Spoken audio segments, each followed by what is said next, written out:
nothing unusual in Reed and the Thorntons airing their grievances in public on the front doorstep? No. Did Johnson join in these arguments? When he was there, yes.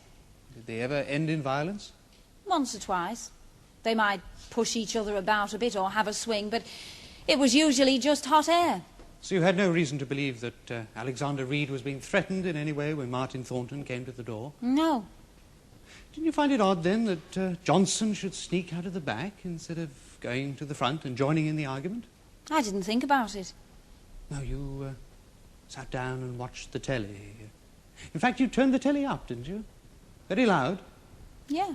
Loud enough to drown their voices, voices that were arguing a few yards away. Yeah. And yet, despite all this noise, Reed and Thornton arguing in the front hall, the telly going full blast in the sitting room, you say you heard Johnson close the back door. Yeah. So Johnson sneaking quietly out of the back in order to slide round to the front, to use his own word, to surprise Thornton, slams the back door so hard that you hear its noise above all else that is going on. Yes, I heard him close the back door. Are there any other doors in the back hall? Yeah. The larder door and the coal store. Well, could it have been one of those doors you heard slammed? The coal store, for instance? What would he want to do that for? Perhaps you can answer that question yourself, Mrs. Gorman. No, quite understandably, you didn't want to remain in the same house with what you thought was a dead man. So, after Johnson left, you went to the Thorntons. Now, what time was that? Just after midnight. And you went across to the Thorntons. You believed that Reed had been murdered, and with that thought in your mind, you went for solace to the house of my two clients who you are now telling us you believed were his murderers. I didn't believe that. I didn't think that way. So at that time you didn't believe the Thorntons had done the shooting? Just when did you decide that, then? When did you change your story, Mrs. Gorman? I didn't mean that. I thought it had been an accident. Who let you into the Thornton house? Mrs. Thornton, like I said. Are you sure of that? You were in a very confused state, were you not? It was Mrs. Thornton. When did she go to bed? Straight away. You sure she wasn't in bed already? Wasn't it Gerald Thornton who let you in? She let me in. I see. And what happened then? I went straight into her bedroom to sit with her. She said she didn't feel well. How long were you in the Thorntons' house before the police arrived? About 3/4 of an hour. Long enough for Martin and Gerald Thornton to have disposed of any possible weapon somewhere other than in their mother's bed, wouldn't you say? I don't know what they were up to. I see. So after 3/4 of an hour, the police arrived. Didn't it surprise you that they should take so long? It doesn't surprise me at all. Really? And they searched the house, finding nothing. They found some stuff for cleaning a gun. But they found no gun. No. And why do you suppose that was? I've already said. Because they swapped it from the bed to the wardrobe while the police were outside the room. And you claim you saw all this and didn't tell the police about it? Now, would it have been the simplest thing to tell the police there and then about the gun in the wardrobe? I was scared. But a minute ago you said you went to the Thorntons for comfort. Now you say you felt scared. I was scared.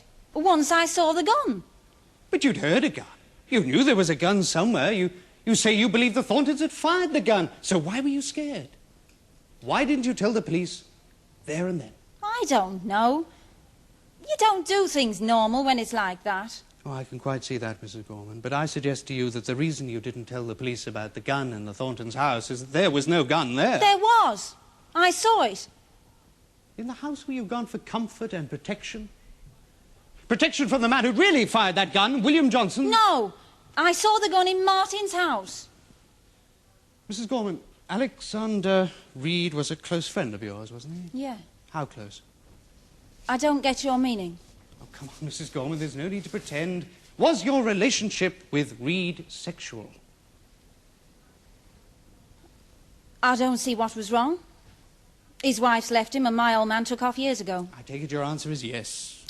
Yeah. Now, Martin Thornton, he knew of the date of your birthday, did he not? How did he come to know that? Were you also involved with him at some time? Yeah. How did that relationship end? It started getting a bit rough and I finished it. Now, isn't it the case that Martin Thornton finished it? And that it was through your continual calling at his house and trying to gain admittance that you met Reed in the first place. No, it's him who's been pestering me. I didn't want to have anything to do with him anymore. Oh, why was that? I told you he got rough. And he couldn't do a thing without his mother having her say. He wouldn't blow his nose if she said he couldn't. You'd be glad to see him out of the way, then, would you? I didn't say that. Is that why you changed your story about the gun? Out of malicious spite against Martin Thornton? Helped, perhaps, by a little persuasion from another party. My lord, I withdraw that, my lord. You never saw any gun in their house, did you? I did. I've been telling you the truth. It's them that's lying. Mrs. Gorman, have you spoken to William Johnson recently? No. No more questions. No further questions, my lord, and I have no further witnesses. Very well. Can we leave the witness box, Mrs. Gorman? I call Martin Thornton.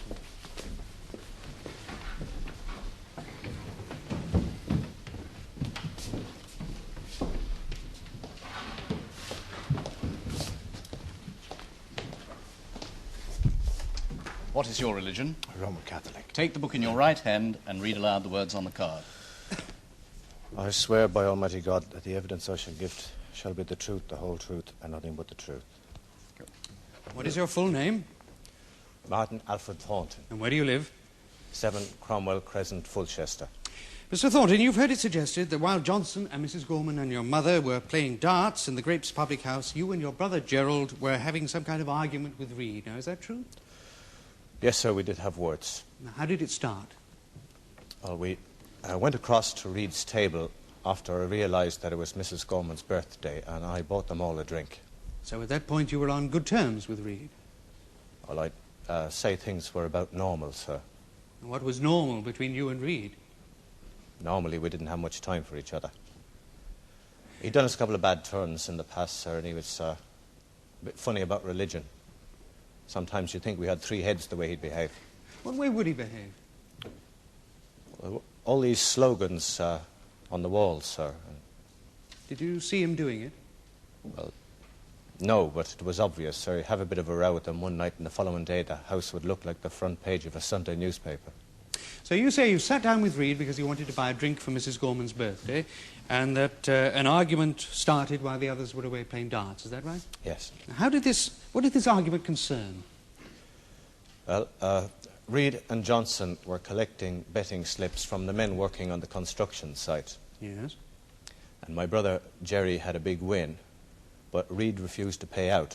He said he hadn't been able to get to the betting shop that day and offered us the slips back with the stake money that we'd laid. Then we discovered that he hadn't been going to the betting shop at all, that he had been keeping the book himself. Well, that really wouldn't have mattered very much, sir, if he'd paid outright, but when it came to the big win, he couldn't pay out or didn't want to. I see. Well, it's just the idea of the thing, so when you got a big win, you know, he tried to cheat you out of it all. Now, you've heard the evidence of William Johnson. Did you threaten Reed in any way in the public house? Well, I said he'd better pay up or else. Or else? Or else what, Mr. Thornton? Or else I'd tell the other chaps what he was up to. Had they lost too? No, sir, but they wouldn't have liked it, and you need a lot of friends in his business. Did you threaten any physical violence? No, sir, just to drop him in it. Did the idea of using physical violence cross your mind on that occasion? No, not at all, sir. There would have been no need to, because he would have been finished anyway. That was what you meant when you said to Reed, "I'll finish you." Yes. Now, you've heard a suggestion that you and your brother were involved in a fraudulent scheme, load splitting, I believe it's called. Now, would you tell the jury what is meant by this term, load splitting? Well, the idea is that a lorry driver, say, brings 1 lorry load of sand to a building site, and the foreman signs notes for 2 lorry loads, and later on they get together and split the profits. Now, were Reed and Johnson engaged in this fraudulent activity? Well, not on our site, they weren't, sir. They wanted me to come in on it with them, but I refused. And what was Reed's reaction to that? He wasn't very happy about it. I see. So Reed was also annoyed that you refused to cooperate in his fraudulent scheme. Yes, sir. He said I'd live to regret it.